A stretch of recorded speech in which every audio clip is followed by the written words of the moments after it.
नमस्कार, आप देख रहे हैं जी मरुधरा, आपके साथ मैं हूं राहुल अवस्थी। आज की बड़ी खबर में हमें जिक्र करना है, लेकिन उससे पहले जरा ये बता दूं कि प्रधानमंत्री नरेंद्र मोदी बोल रहे थे, ये भी जरूरी था समझाना दिखाना कि आखिर देश के बिजनेस को अमेरिका के रास्ते वो किस रास्ते ले जाना चाहते हैं, किस जगह पर ले जाना चाहते हैं। लेकिन आज एक रास्ते पर पहुंचने की कम से कम कोशिश हुई। जरा ये सुनिए, हम तुम दोनों मिलकर पूरे होते हैं, आधी आधी एक कहानी हम दोनों।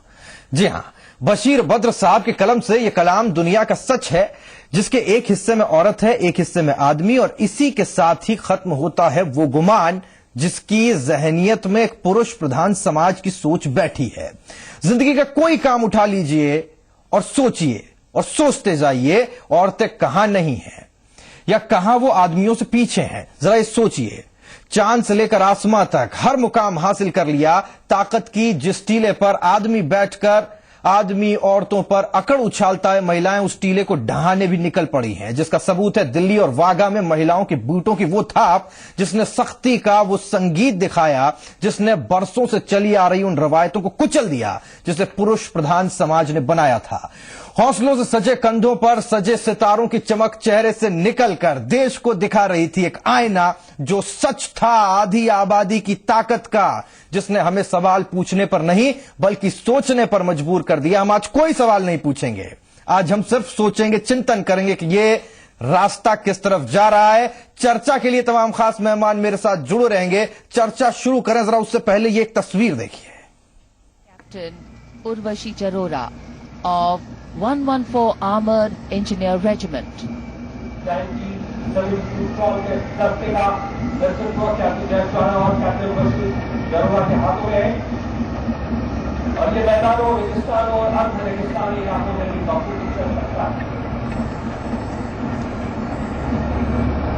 The tank can move with ease in plains, semi-desert and desert terrain, and has enhanced the minefield breaching capability of the Indian Army.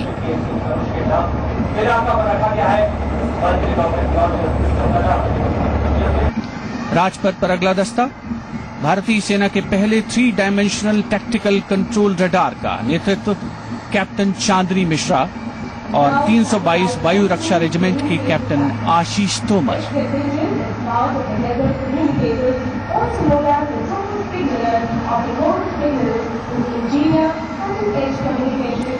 तो इन तस्वीरों को देखने के बाद काफी कुछ लगता है, झलकता है। प्रणब मुखर्जी सलामी ले रहे हैं या दे रहे हैं, ये भी सोचने को मजबूर इसलिए करता है क्योंकि ये वो आधी आबादी है जो अपने मुकम्मल स्थान के लिए हमेशा लड़ती आई, जिसके हक की बात होती रही। लेकिन आज जब बूटों की थाप राजपथ पर गूंजी तो ऐसा लगने लगा कि शायद वो रास्ता बन गया है, जिस रास्ते का इंतजार इस समाज में महिलाओं ने लंबे अरसे से किया है। गणतंत्र के 66वें साल पर जाकर वो तस्वीर उभरी जिसमें उस गणतंत्र का आधा हिस्सा आज मुकम्मल होता दिखाई दिया, पूरा होता दिखाई दिया। और इस तस्वीर ने उस मानसिकता को बदला जो रवायतों की शक्ल में आज तक चली आई है। इस परेड में वो आधा हिस्सा था जिसने हमें, आपको, हम सबको गौरवान्वित कर दिया, क्योंकि इस परेड में हमारे आपके घर की बेटियां थी, वो बेटियां जो आने वाले वक्त में देश चलाने वाली हैं। इन्हें देखने के बाद कौन भावुक नहीं हो जाएगा जब सब खड़े होकर ताली बजाते दिखाई देंगे। ये वास्तव में वो बदलाव है जिसका इंतजार मुझे, आपको, इस समाज को शिद्दत से था।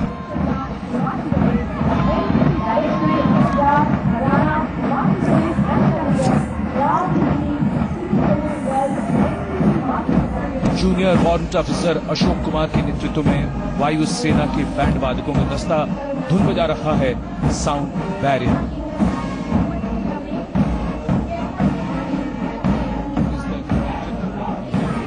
तो चर्चा के लिए तमाम खास मेहमान मेरे साथ जुड़े हुए हैं। मालती चौहान है, पूर्व अंतर्राष्ट्रीय खिलाड़ी, मेरे साथ। मालती जी, मैं आपका बहुत स्वागत करता हूं। ओम सैनी जी, वरिष्ठ पत्रकार सैनी साहब, आपका बहुत स्वागत करता हूं। मालती जी, क्योंकि महिलाओं का दिन इसलिए सबसे पहले मैं आपके पास आऊंगा, इन तस्वीरों को देखने के बाद आपको कैसा लगा? सर, इन तस्वीरों को देख के मैं रोमांचित महसूस कर रही हूँ कि इतिहास बदल रहा है। हाँ। और बूटों की थाप से जो जनपद है वो हिल भी रहा है। और दुनिया में ये कहा जाता है कि भारत में महिलाओं में परेशानी है। आज ओबामा सामने है, उसके सामने हम इस बहुत अच्छी तरह से इस चीज को हम रख रहे हैं। हमारे यहाँ ऐसा नहीं है, हमारी महिलाएं बहुत आगे जा रही हैं और हम उनको तवज्जो दे रहे हैं। लेकिन हाँ, ये जरूर है कि हमें यहाँ तक पहुंचने में थोड़ा समय लगा, लेकिन समय सही है और अभी हम इसको प्रूव कर रहे हैं। ये हम महिलाओं के लिए बहुत अच्छी बात है। अच्छी बात है। लेकिन सैनी साहब बहुत अच्छी बात कही है कि हम प्रूव कर रहे हैं, लेकिन एक बात और जोड़ी कि हमने ओबामा के सामने इस चीज को रखा। जरूरत ये अभी है कि हम ओबामा के सामने रखें, खुद के सामने इस बात को रखें। देखिए, शासन में तो सब कुछ बदल रहा है, लेकिन समाज में अभी बहुत कुछ बदलने की जरूरत है। समाज अभी भी हमें कहीं कहीं बहुत पिछड़ा नजर आता है जब खेप मूवमेंट देखते हैं और जिस तरीके से जो व्यवहार होता है। लेकिन बाकी जहां जहां औरत अपनी ताकत से आगे बढ़ रही है, उसमें वो अपने साथ साथ में समाज के साथ में भी लड़ रही है और शासन में अपना हक मान रही है। तो निश्चित रूप से ये दिन आज जो देखने को मिला, जिस तरीके से फौज के तीनों अंगों में हमारी शिरकत करती और लीड करती महिलाएं नजर आई, तारीफ के काबिल है और गर्व से सर ऊंचा होता है। और सम्मान के साथ में हम कहना चाहते हैं कि ये कहीं पीछे नहीं है, हमारे साथ में और हमसे आगे है। हाँ। और मालती जी जब सामने खड़ी होती है तो गर्व से सीना और यूं कहें सर ज्यादा ऊंचा करना पड़ता है, क्योंकि मैं ये बताता चलूं कि उनकी हाइट बहुत ज्यादा है, बहुत अच्छी खासी हाइट है, शानदार प्लेयर है वो। और कहते हैं ना कि महिलाओं को फेमिनिन रूप से देखा जाता है, बिल्कुल, पर जब उनको मस्कुलिन रूप में हम देखते हैं, जब हम ये देखते हैं कि वो परेड कर सकती हैं, शानदार खिलाड़ी हो सकती हैं, तब कैसा लगता है आपको? कैसा लगता है जब लोग आपको इस नजरिए से देखते हैं कि आप स्मैश मार सकती हैं, आप वो सारी चीजें कर सकती हैं जो 6 फीट 6 इंच का खिलाड़ी करता है, मर्द खिलाड़ी करता है? डेफिनेट मेरे को अच्छा तो लगता ही है। और दूसरा ये है कि जहां पुरुषों की संख्या ज्यादा है, महिलाओं की संख्या कम है, और वहां पे मैं उन सब के बीच अपने आप को प्रूव करती हूँ, या मेरे जैसी जो लड़कियां हैं जो प्रूव कर रही हैं और पिछले टाइम में भी उन्होंने किया है, तो उन सभी को बहुत अच्छा लगता है और रिजल्ट मिलते हैं। इसमें मैं व्यक्तिगत तौर पे और कहना चाहूंगी कि मैं जो वर्क कर रही हूँ, ऑफिस में भी कर रही हूँ और एज ए प्लेयर भी हूँ, वहां पे यदि मैं सही वर्क कर रही हूँ और बहुत एक्सीलेंट वर्क कर रही हूँ, तो मेरे सभी सीनियर ऑफिसर्स और मेरे जो बैचमेट्स प्लेयर्स हैं या अदर जो मेरे सीनियर बुजुर्ग हैं, वो सभी अप्रिशिएट करते हैं। तो कहीं ना कहीं मैं ये मानती हूँ कि यदि हमारे जो जैसे खाप है, खाप को मैं इसलिए बुरा मानती हूँ कि उनको अपनी बच्चियों पे विश्वास नहीं है, खाप की जरूरत नहीं है।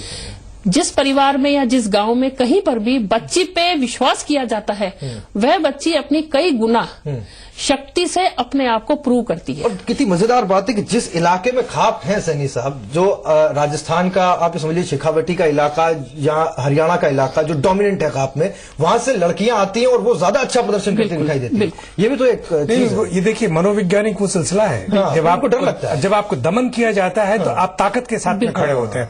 और महिलाएं जो इन इलाकों में जो खड़ी हो रही हैं, उसका कारण यही है कि वो अब मुकाबला करना चाहती हैं, अब वो समाज के साथ में भी उस तरीके से टकराना चाहते हैं जिस तरीके से और हकों के लिए वो आगे बढ़ रही हैं। कल जब ओबामा साहब को रेड कार्पेट वेलकम मिल रहा था और उनको गार्ड ऑफ ऑनर मिल रहा था, तब उसकी अगुवाई की थी पूजा ठाकुर, स्क्वाड्रन लीडर। जब उनसे बात की गई, उनसे विंग कमांडर पूजा ठाकुर, उनसे बार बार जब पूछा गया कि आप कैसा महसूस कर रही हैं महिलाओं के, उन्होंने बार बार इक्वलिटी की बात की। उनका कहना यह था कि ये तो बराबरी की बात है, हम फौज में किसी चीज को अलग अलग नहीं देखते। यानी कि नई शुरुआत थी, उन्होंने कहीं भी जाकर के वो सॉफ्ट कॉर्नर लेने की कोशिश नहीं की जिसकी की महिलाएं आदि हो गई थी। ये बदलाव है? बिल्कुल निश्चित रूप से ये है। अब आप ऐसा नहीं देखेंगे कि बड़ी मेहरबानी जो आपने हमें मौका दिया, अब वो मेरा हक था इसलिए मैंने ये हासिल किया। ये फक्र जो आने लगा, ये जो गर्व होने लगा, निश्चित रूप से आत्मसम्मान के साथ में अपनी सारा हिस्सा हासिल कर रही है, तो इसकी तारीफ की जानी। मालती जी, ये समझे कि ये नहीं है कि आपने मुझे कुछ दे दिया, हाँ, वो कोई एहसान नहीं है, मेरा हक था, मैंने लिया। अगर आप मुझे नहीं देते तो किसी और को नहीं दे सकते, क्योंकि मेरे अलावा आपके पास बेटर ऑप्शन सही है। ये सही है। अभी जैसे हमारे स्पोर्ट्स में भी हैं, लड़कियां अपने आप को प्रूव कर रही हैं, उनका सब अपना पूरा स्ट्रक्चर अलग है, वो अपने आप को प्रूव करके अपना हक ले रही हैं।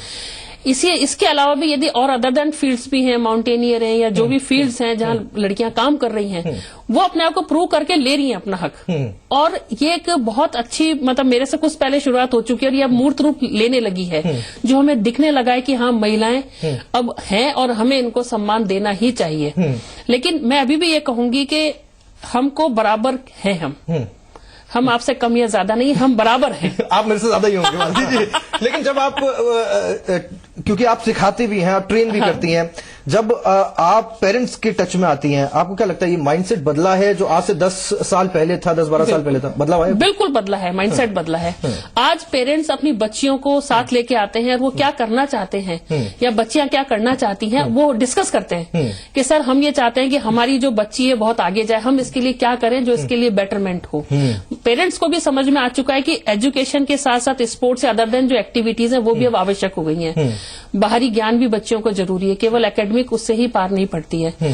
तो वो सभी पेरेंट्स आके डिस्कस करने लगे और काफी ओपन पटल पे करने लगे। ऐसा नहीं है कि छुप के कोई बात कर रहे हैं या केवल 2 जन डिस्कस कर रहे हैं, वो अब खत्म होने लगा है। सही, बहुत बदलाव आ गया पेरेंट्स। देखिए, ये सानिया को देखिए आप, चश्मे भी, हाँ जी, सानिया नेहवाल को देखिए, सानिया मिर्जा को देखिए, इन दोनों का जो उठना है वो अपने आप में क्या स्थापित करता है कि चर्चा कृष्णन और लिएंडर पेस की हुआ करती थी, अब सानिया मिर्जा की होती है और सानिया नेहवाल। कैसे नेग्लेक्ट करोगे जब लेकर के वही दे रहे हैं। हाँ, जब लेकर के वही दे रहे हैं, तो ये पेरेंट्स में भी आप देखते हैं कि बदलाव मूड में आया है? निश्चित रूप से आ रहा है। ये देखिए कॉन्फिडेंस हो रहा है, ये कि अब बेटे की चाह नहीं, मतलब बच्चा चाहिए घर में, चाहे वो लड़की हो चाहे लड़का हो, दोनों को समान रूप से पालने पोसने का, आगे बढ़ाने का सोचते हैं। भविष्य भी देखते हैं। पहले ये समझा जाता था कि बेटी तो पराए घर जाएगी, इसलिए इसके बारे में यूं क्यों सोचा जाए। अब वो मानसिकता बदल रही है। जिनकी नहीं बदल रही है उनके खिलाफ लड़कियां खड़ी हो रही हैं, महिलाएं खड़ी हो रही हैं, समाज का बड़ा हिस्सा खड़ा हो रहा है। समाज में भी इस तरह का बदलाव देखने को मिल रहा है कि मदद के लिए खड़ा होता है और समानता के साथ में। तो जितने भी अत्याचार हो उनका मुकाबला करने के लिए समान रूप से आप देखते हैं कि निर्भया वाला कांड हुआ तो पूरा देश खड़ा हो गया, और जिस तरीके से उसमें स्त्री पुरुष सब थे, सिर्फ यही नहीं कि सब लड़कियां थी। तो ये अच्छी बात है, ये समाज में बदलाव का एक संकेत है और ये बहुत तेजी के साथ में आ रहा है। और अच्छा, ऐसा होना भी चाहिए। लेकिन मालती जी, होता क्या है कि ये हम जितनी भावुक बातें करते हैं ये सब फौज में नहीं चलती। फौज में हर चीज लॉ एंड ऑर्डर से होती है। अगर फौज इतना बड़ा कदम उठाती है कि वो थीम महिलाओं को लेकर रखे, वो उस लंबी आर्ड रिपब्लिक डे परेड के अंदर महिलाओं को मौका दे जहां पर अच्छे अच्छे मर्दों को चलने में पसीना आ जाता है, वो भी ऐसे मौसम में जब बारिश बरस रही हो, एकदम प्रतिकूल परिस्थितियां हो, फौज ने भी एक बदलाव दिखाया है, बहुत बड़ा मेजर स्टेप लिया है। मालती जी, आप क्या समझती हैं?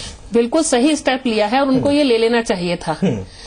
जब तक जैसे मेरा ऐसा मानना है कि फौज एक ऐसी शक्ति है, अपने आप में एक ऐसी जगह है जहां पे किसी इंसान को अपनी पूर्ण शक्ति, अपने आचार विचार प्रूव करने का मौका मिलता है। फौज ने ये कदम उठाया, इस वजह से हम बहुत जल्दी महिलाओं को जो एक तस्वीर दिखनी चाहिए एक नेशनल लेवल पे, वो बहुत एक साथ और बहुत जल्दी दिख रही है। वो हमारे लिए नहीं तो हम किसी अलग अलग सेक्टर में जाते हैं, हम स्पोर्ट्स के अदर देन सेक्टर्स हैं, वहां पे ये प्रॉब्लम्स आती है कि वो दिखता नहीं है एक पटल पे। और तस्वीर एक परिवार के अंदर, टीवी एक ऐसा माध्यम है जो अंदर घर में बैठ के पेरेंट्स नहीं देखते हैं। वो जो सोच है, वो जो फीलिंग्स हैं, वो इस परेड के माध्यम से हमारे पास जल्दी पहुंच रही है। सनी साहब, एक आखिरी में चलते चलते छोटा सा कमेंट। मेरे पिताजी भी एयरफोर्स में थे, लेकिन आज जब मैं एयर विंग की लड़कियों को देख रहा था परेड करते हुए, तो मुझे लग रहा था कि बदलाव फौज के भीतर भी बहुत बड़ा हो रहा है। बिल्कुल, देखिए ये तो इसमें कोई शक नहीं, क्योंकि ये बड़ा मुश्किल काम है। फौज सबसे ज्यादा ऐसा संगठन है जिसमें पूरी आजमाइश होती है, पूरी ताकत और समझ की आजमाइश होती है, और वहां पर लड़कियों का आगे बढ़ना निश्चित रूप से कमाल की बात है। मैं इस प्रदेश से 3 बार रिपब्लिक डे परेड अटेंड करने गया हूँ। मैं सीनियर अफसर रहा हूँ एयरविंग के अंदर। बहुत तो आई फाउंड कि अब